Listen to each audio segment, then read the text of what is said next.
Hello, and welcome back to Parley, the show where you folks support the other stuff I make by paying me monthly to talk about the topic of your choice. This month, PNGRZ has requested some discussion on boss fights. Good, challenging boss encounters, and challenging in a good way. PNGRZ says, could you discuss your thoughts on what makes for challenging bosses and encounters? What's been fun for you? What designs have you found frustrating? A lot of players express annoyance with health gates and invulnerability phases, but on the other side of the coin is the disappointment in deleting a boss like the Sergeant from Warframe, who doesn't have those things and thus can die in one hit. Is this a problem of expectations? Do we expect too much of boss encounters and not enough of the rest of our moment-to-moment gameplay? How do you feel about developers creating encounters that engage the player outside of damage dealing, especially if taken to an extreme where the weapons and abilities you built so thoughtfully are basically irrelevant to a given encounter? Do you feel team play changes these dynamics? Okay. Yeah. I have a really distinct way in mind to talk about this topic, and it's that it is in some ways kind of an arms race. You know, I can think of ways to make what I think would be really good boss fights that seem pretty fair, pretty balanced, pretty enjoyable. A couple different ways. I'm going to talk about two in this parlay, but the reason people don't do them is pretty clear to me. And so I want to talk about that. I want to lay that out, give those two examples, and then, yeah, we'll wrap up. So let me give you a picture of these games. Boss fights have a lot of benefits. Having a lot of boss fights in your game has a lot of benefits. Bosses are these easily recognizable entities that you can go kill and take their stuff. Bosses are good for marketing for a game. You can add these kind of medium bite-sized things to a game. And if you make the player unlock like a new character, a new Warframe or whatever, by killing the boss, it ties the player into the game a bit. They try the game to fight the new boss, and then they loop back into the game because they've got a new thing they want to build out. It's a seemingly good way to hook your player into your game, but it's cheap and it's not very sustainable. It's cheap from a kind of moral or creative perspective.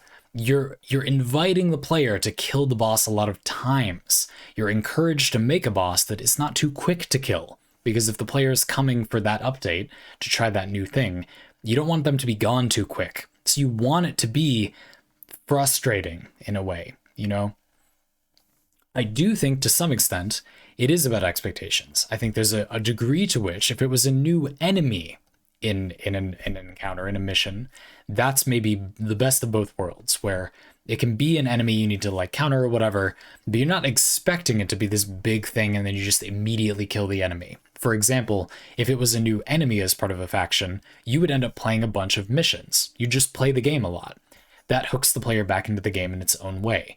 And having that enemy drop parts for a new character or Warframe, as I'm thinking about Warframe, is still hooking the player back into the game in a way that I think is a lot more sustainable. The problem then is that you're just adding more and more new enemies to the collection of enemies. This method of updating a game is very common because it's pretty obvious and it kind of works on the surface.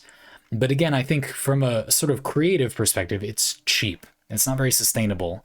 It creates a situation where bosses are encouraged to be ways that do not make for fun boss fights. Some expectation changing is one thing. Having there be other bosses that aren't like that, yeah, okay.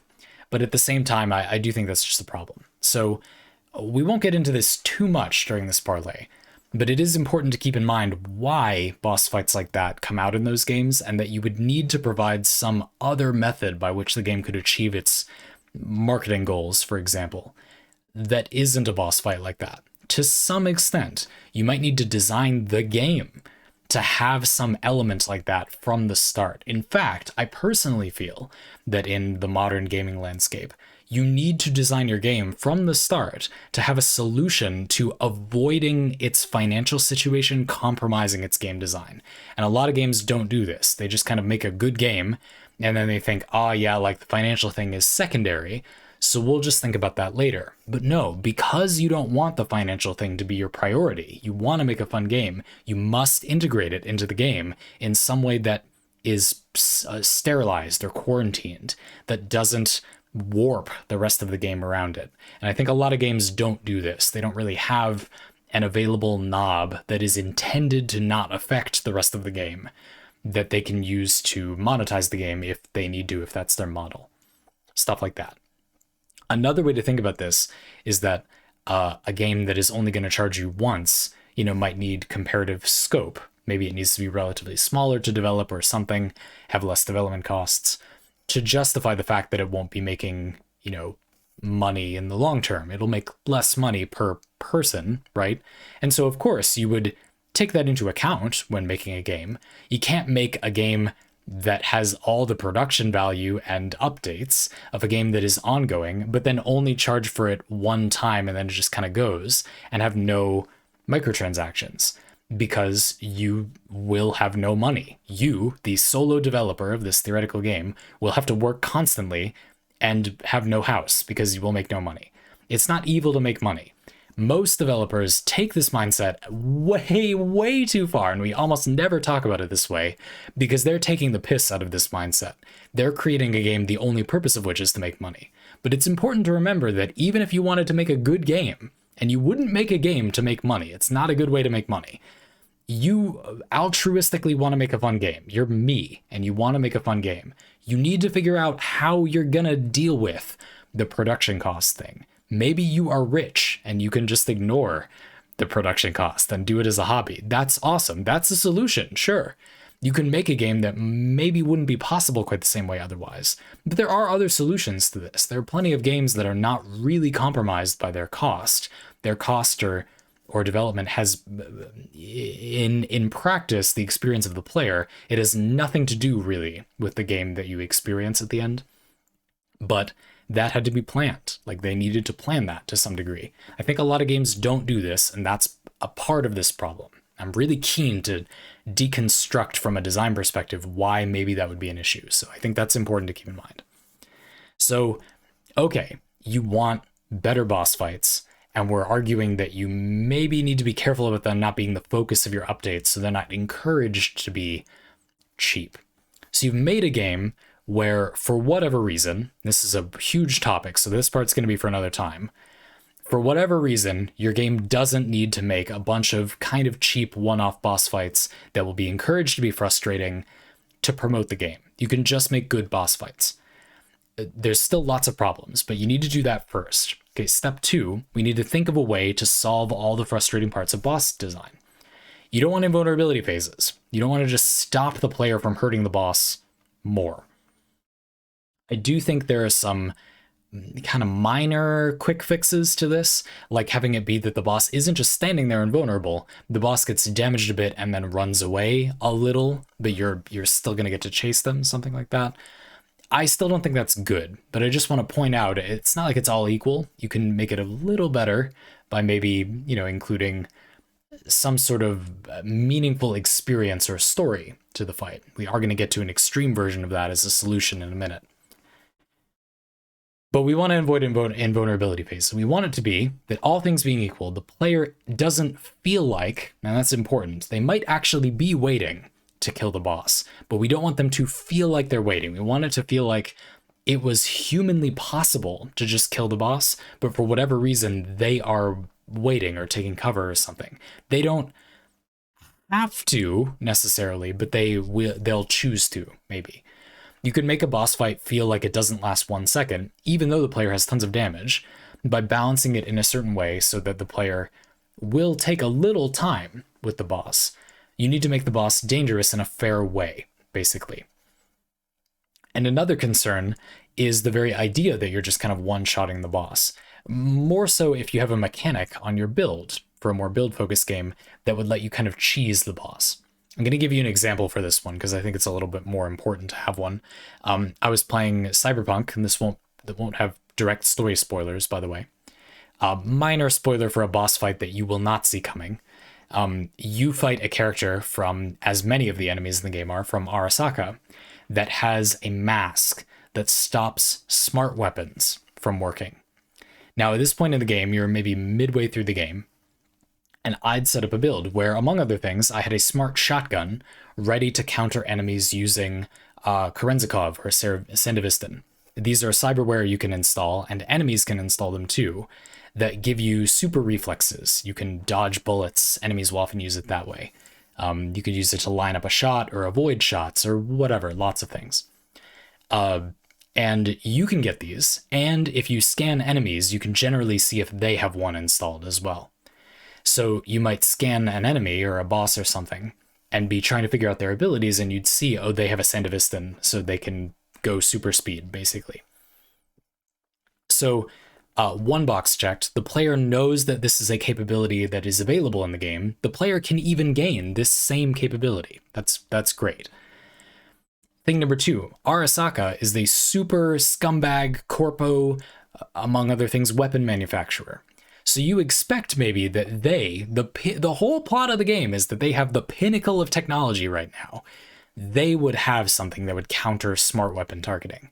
That feels immersive. When I was told that, it felt cheap, and I'm going to explain why in a minute, but it almost didn't feel cheap because that feels appropriate for them to have in the game world. This is a game that has that knob to turn. This is a game with a game world you come to know things about without putting much effort into knowing things about them. You just kind of learn these are the more technologically advanced people. So yeah, like, all right, I guess if anybody would have, only one enemy in the whole game has that thing that I encountered, and it was this guy. Sure, I guess it would be that guy, you know?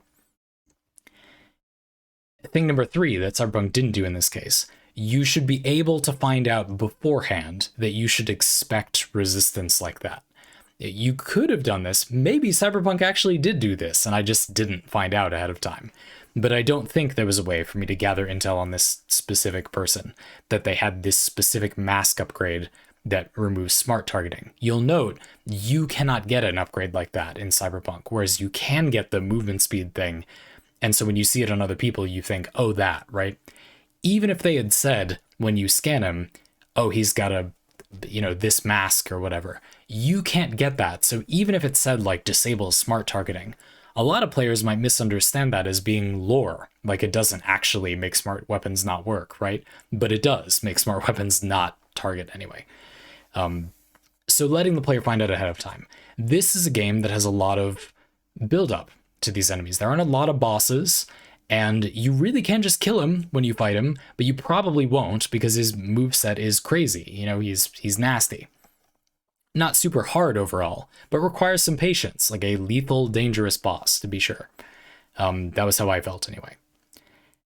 Now, another thing that is not great that I didn't love is that there's a couple of different ways that you can deal with enemies having a Kerenzikov or a Sandevistan, a speed effect.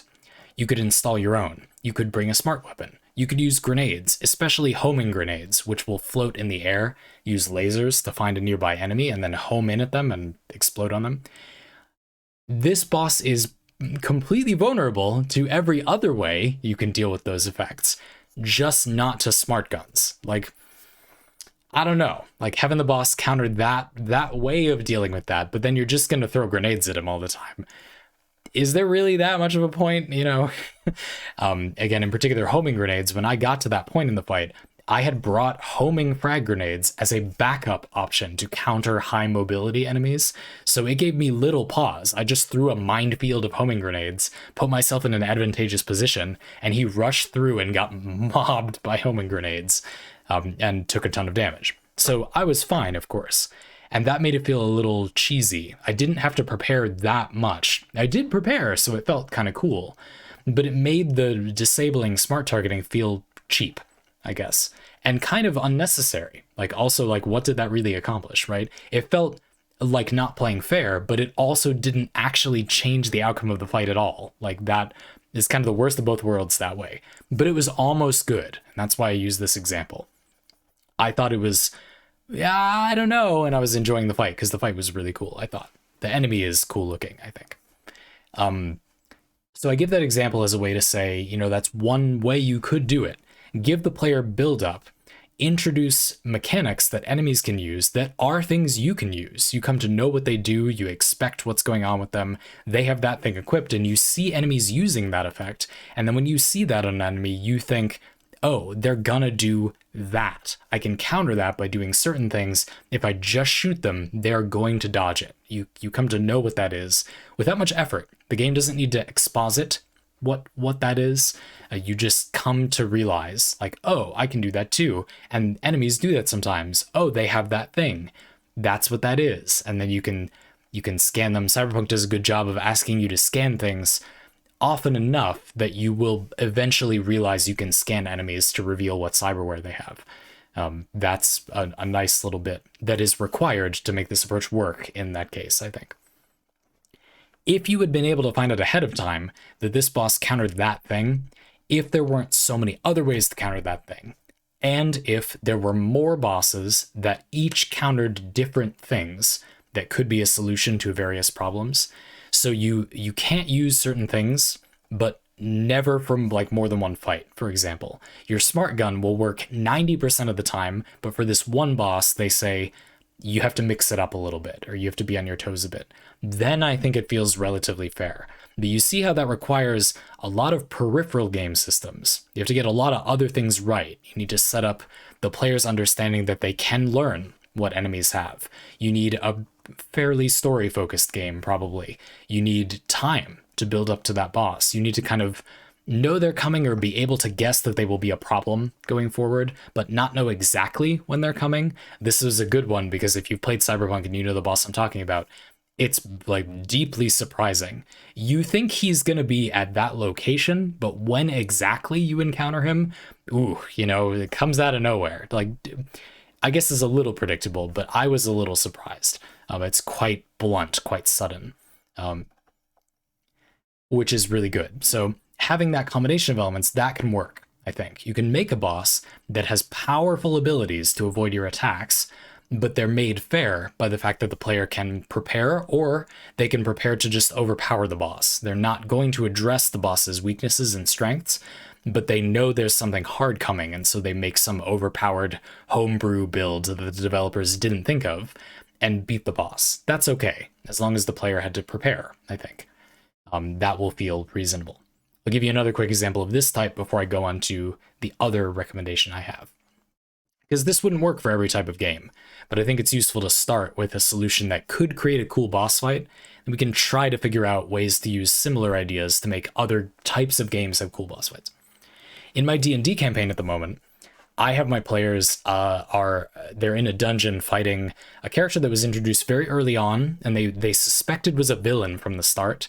I never intended them to be a villain, but DMs, if your players insist on deciding a character is evil, you should just eventually make them evil, I think. For the longest time I held out, but now it's like, okay, like they're not going to be useful as good people because my players will not treat them like good people. They are secretly evil at that point, They were introduced, this high priest was introduced with 2 lieutenants.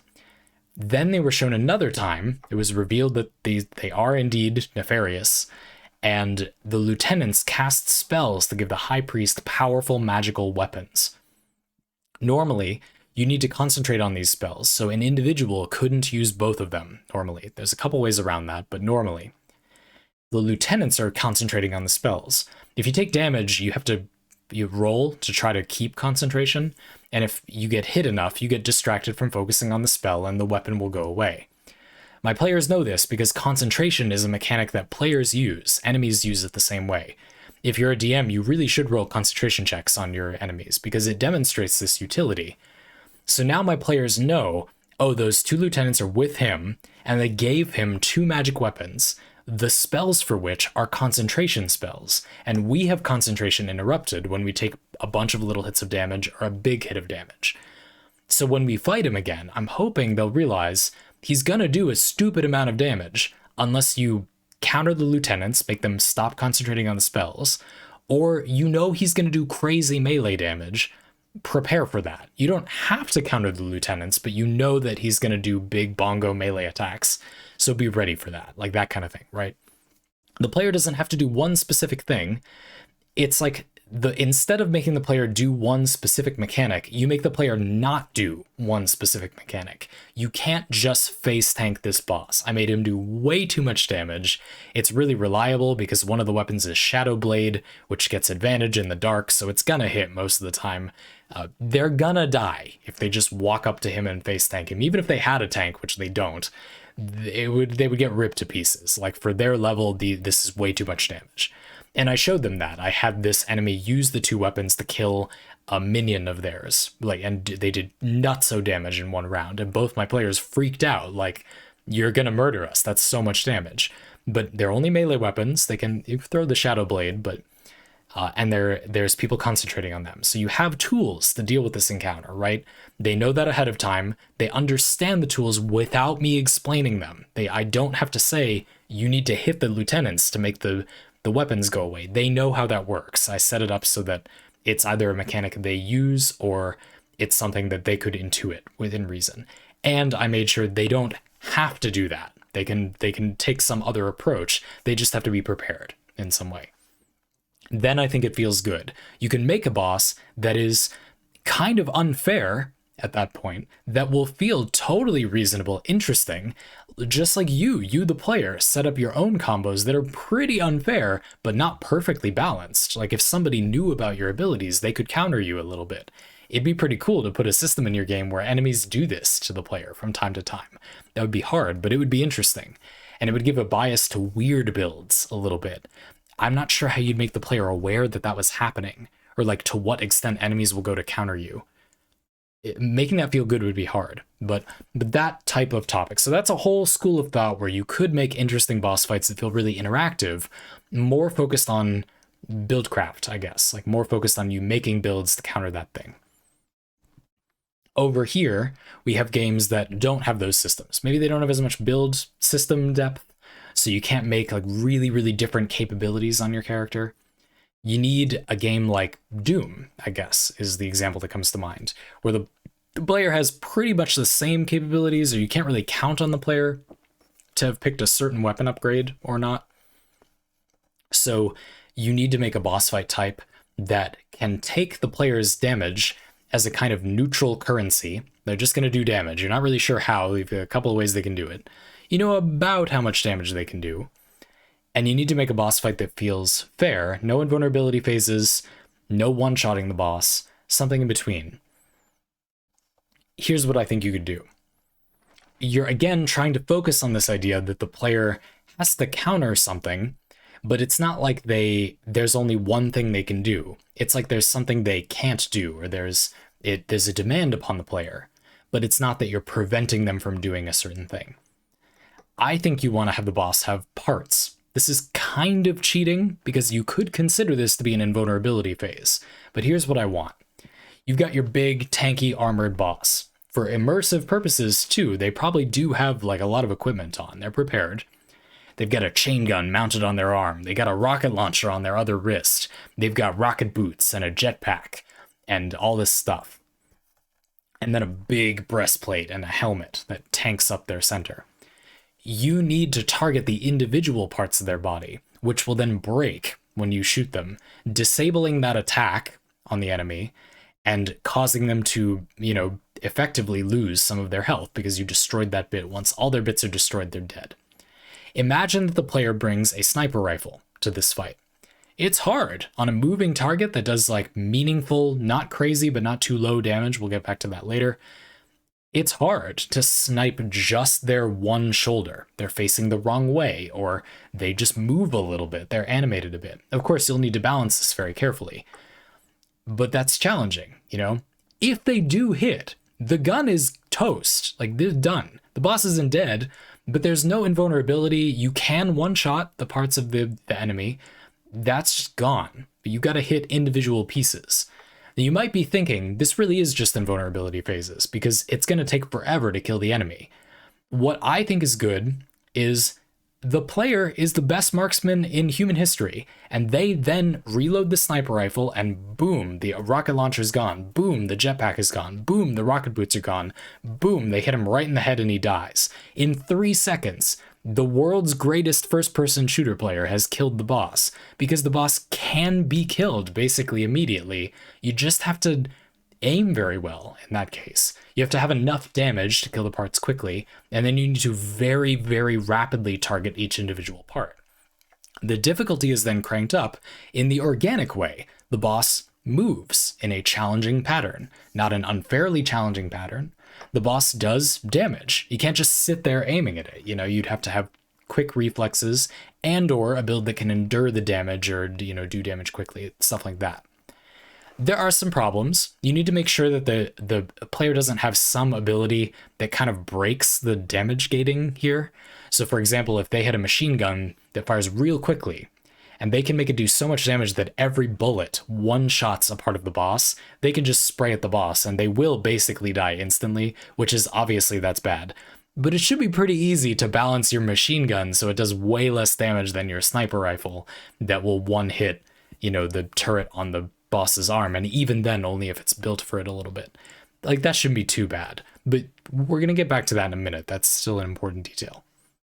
I think that this is the best way to make a boss fight feel fair or like real if you want to go for a non-mechanical approach. In other words, the boss doesn't like counter a certain type of ability, but then they're vulnerable to others, or they're really strong in a certain category. You want to make a pretty straightforward enemy. The game maybe has no build systems that can theoretically be killed almost immediately, but just probably won't be for various reasons. Again, they do a threatening amount of damage. You need to generally keep moving. It would require great skill to quickly destroy all the parts of their body. And, they move around a good amount. A lot of boss fights, you could argue, are just about making better AI. But once you make an unpredictable enough AI, I think you start getting into the territory of the boss fight feeling nonsensical, or the enemy will have behavior that is troublesome for the player, like they'll get stuck behind something or whatever. Maybe not a huge difficulty, but again, you need a lot of the game to be really solid to get this to work. And I do think this is a great way to balance that. You don't want the boss to move too much, but neither does the boss immediately die to the player looking up what its movement pattern is. Even if they know where the boss will be, they do still have to hit that individual part of their body to some extent. And again, there might be idiosyncrasies like they're not facing the right way and the player has to move to a different position. This is the player, in practice, probably not immediately killing the boss, but it's not like they're waiting. They're not just sitting there waiting. I think that's the key. For both of these approaches, I hope I've explained them fairly well. I think the problem is that it takes a lot of development time, it takes development effort, and the key is that I'm using approaches where each part of the game has to work together to make the approach work. A lot of games, like 80% of the game systems are good, which sounds good, but if you need 100% of the game systems to be good for these boss fight solutions to work, it's so hard to collect a team of people to make a big game, have them all coordinate, and they're all really good. Every single person you get is really good at the thing they're doing, such that you make a game where every part is working in concert to create really satisfying boss fights. I hope you can understand how that's kind of not a solution. Like you can either develop the game yourself or keep dreaming, because that would be like you can just handpick everyone in the industry. Sure, you can make a development team that can do that, but that's not a solution at all. Like I guess that's why most boss fights aren't so great, So I do think they're very full solutions. They require everything in the game to be working in concert in a way that is kind of impractical, like not totally realistic. So yeah, as a caveat, I want to read back through the things you said to make sure if I didn't address something that much, I can. I spend a lot of time trying to break down why I think this doesn't happen, what pieces I think you need to make it work well. This is a very game design focused parlay. I hope that was okay. Trying to make something challenging, but not too challenging. I do have a quick footnote before we move on. A lot of people in the camp of the second type of fight might be tempted to make the boss's damage really high. There's a lot of vocal minority that isn't so kind about people who die to an enemy that does way too much damage and then complain. That vocal minority will often unpleasantly say, oh, you just have to get better at the game or whatever. I would like to shelve that discussion and just say it's easier to balance an enemy to do infinite damage. Of course, you could just make them do infinite damage. I would reckon there's plenty of players that don't want that. They don't want to have to time every attack or parry or whatever perfectly. They want to have to do well, but not perfectly. And some people want to have to do perfectly. They want specifically for any time they mess up, they've got to reload the save. But that's okay, But I think it's a waste of time to argue about whether games should be balanced, like one way or another. This happened a lot with Elden Ring in my experience. It's free to create a difficulty where everything one-shots you. You just make all damage kill the player. Balancing the damage is the thing that costs development time. And let's all just accept that a lot of players want that thing. You don't think that's good, or you are those players and you think it's stupid that enemies one-shot you, whatever, doesn't matter. The point is people do want those two things. There's lots of people that want both. Who cares how many? Lots of people want both. One of them is free. So let's just say, yeah, you need to do the other one, and then you can offer the one-shotting thing as a difficulty mode. It's even better. The kind of kicker is it's such a clear difficulty mode. You hit it and the game says everything will one-shot you. This is not a video game anymore. If you die in the game, you die in real life. If you get hit by a katana, you die. Like, you're dead. And the game just says that. It's so clear to the player what experience they're getting into. And then you make the other difficulty that I would argue games really should have, which is that the player does not need to perform perfectly to succeed. They just need to do good. You know, the game's damage is like balanced, for lack of a better word. Not too high or not too low.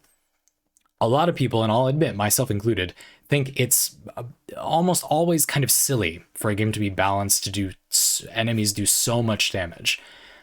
I just don't want to have to achieve perfection in something that is my leisure time. It's not because I or other people that don't like doing that are not good enough or something.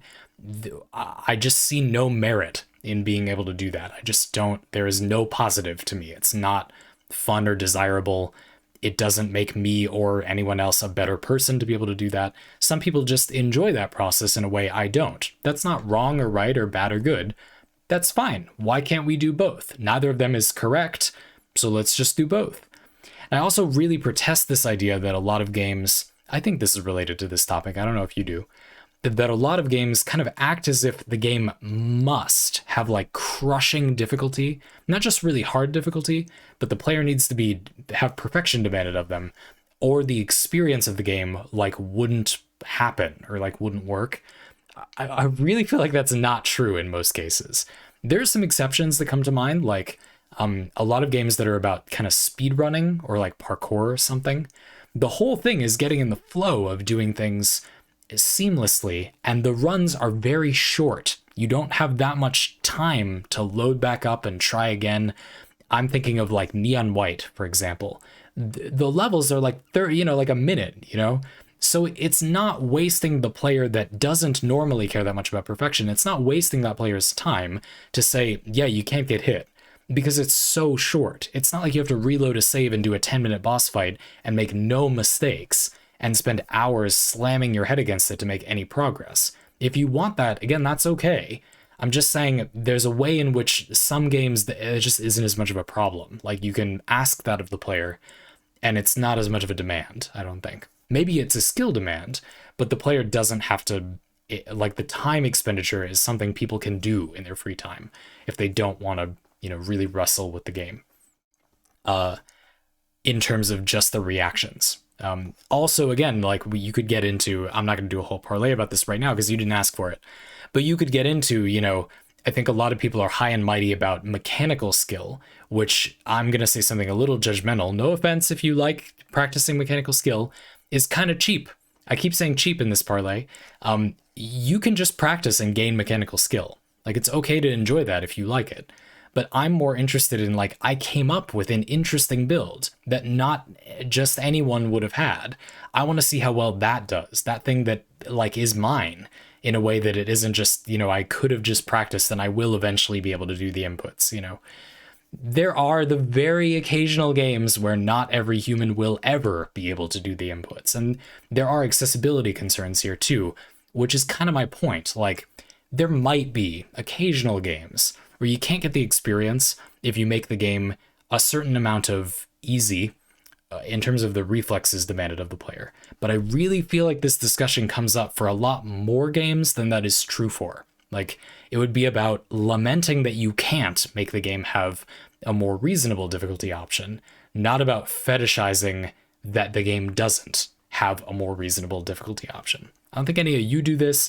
I just personally feel like it's important to highlight in a discussion about boss difficulty that when I say I want the boss to do enough damage that you can't just sit there aiming, like you can have it be a few hits over a few seconds, the player has time to react, they will die in very short order. The game is, challenging, but the game doesn't demand absolutely flawless play because I don't think most players want that thing. And more to the point, it's fine to want that, but it's extremely easy to add. Like you can just make a difficulty setting that makes everything one-shot you.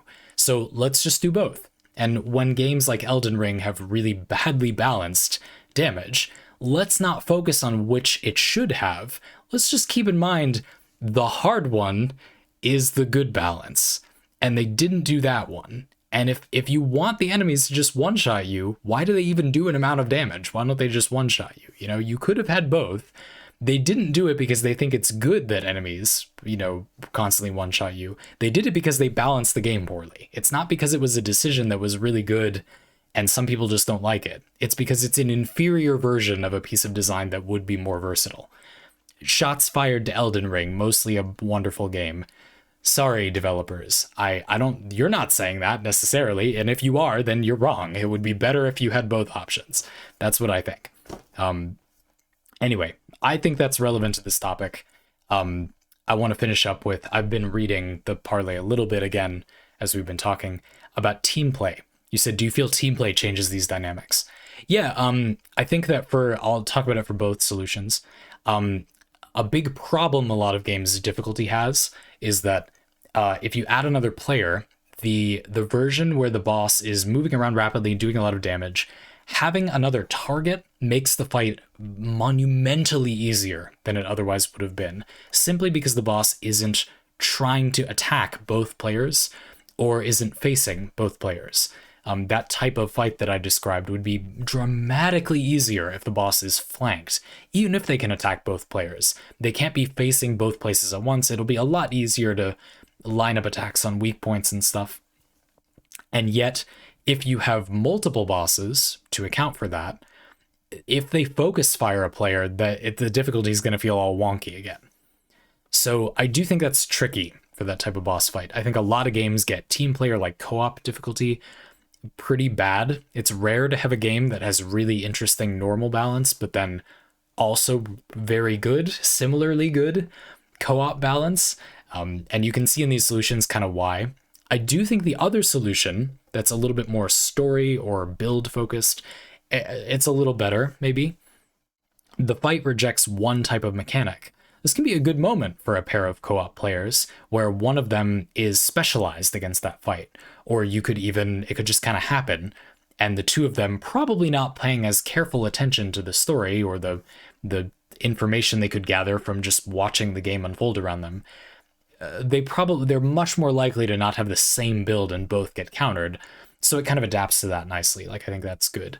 How you deal with it in the other example, where you just have an enemy that has, movement and targeting restrictions and stuff on their body that feel like a reasonable challenge for one player, how you adapt to that when there's multiple players, I don't know. Like, that's hard, Maybe you add more vulnerability spots that must be broken and allow the boss new targeting abilities.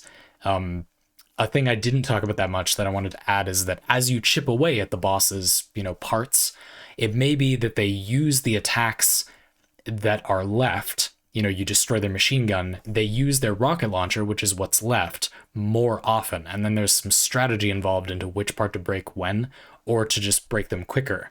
The boss gets more straightforward, but kind of scary, using attacks that are difficult to deal with more often.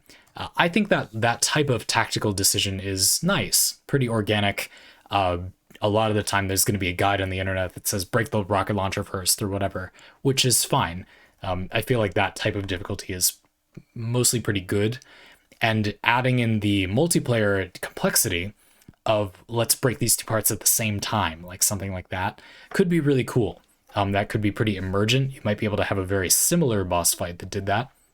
A lot of games make the enemies do more damage, which no, like it doesn't work. It does not work. Genshin Impact does this. In co-op, enemies do more damage, which means basically it's my way or the highway. Get a shield, or everything will one-shot you in totally unreasonable, unsatisfying ways. A lot of attacks that were almost impossible to avoid, but they didn't kill you before, suddenly do kill you, and the game feels awful, where they could have just, again, there's got to be some solution there. Like, you make there be more enemies, because then there's more attacks. Enemies can kind of stun lock you in Genshin Impact. Again, this is a place where I feel like you need to build into the bones of the game tools to make sure you can adapt difficulty if you want that. The co-op thing is hard, I think. Build systems, curiously, work really well in co-op, in my experience. I've been digging into this more this year, and I'm increasingly optimistic about co-op, buildcraft, boss fights, challenge in general. I think build systems work very well for like a group of people.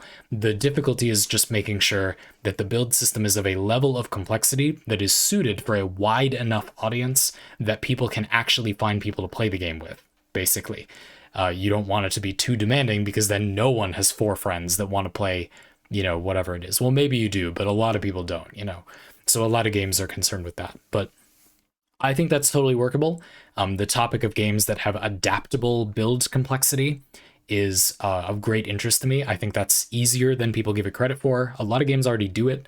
That can solve that problem. So I have high hopes for co-op kind of story, thematic, immersive, I guess, boss fights. I really don't know about the other kind. That personal level of often quite mechanical difficulty, I'm not really sure how to adapt that to... I'm yawning just thinking about how exhausting it would be to adapt that to multiple players. I don't know. But those are the thoughts I have. I do kind of like how I included at the beginning. I do want to still highlight that idea that maybe games that include bosses, I hate to give no piece of design advice for those games and say those games were designed from the ground up to not have good boss design, and they just can't have good boss design and whatever. Not necessarily. Again, I think in games like Warframe or Genshin Impact, I would be much more keen to see newer enemies added more often rather than bosses, and I do feel like it's somewhat of a matter of expectations. But yeah, to some extent, I do think it's like the design of the game sort of does or doesn't have the knobs to make interesting boss design. A lot of developers are going to end up just having to puzzle through what is in the game to try to find out a combination of game design tools in the game that make for a good boss fight, rather than having built those in from the start, which again, you don't have to do that, but it's infinitely easier if you do. I guess I'll say it that way. So yeah, interesting. A topic for another time would be how, okay, you have a game that doesn't have those game design tools. Help, abort. We need good boss design. Can we, over the course of a few years, acclimate the player to doing that? Yeah, it's not going to be pretty. Yeah. I don't want to do that, but yeah, I mean, if you pay me $9, I'll do that. Talk to y'all soon. I hope no game developer decides to pay me $9 to make me try to do that. And no, that would be fun to answer, but I don't envy that position. A really good question, Pinkers. I thought you had really good prompts as well. You gave me a very fully formed response very quickly. This was great.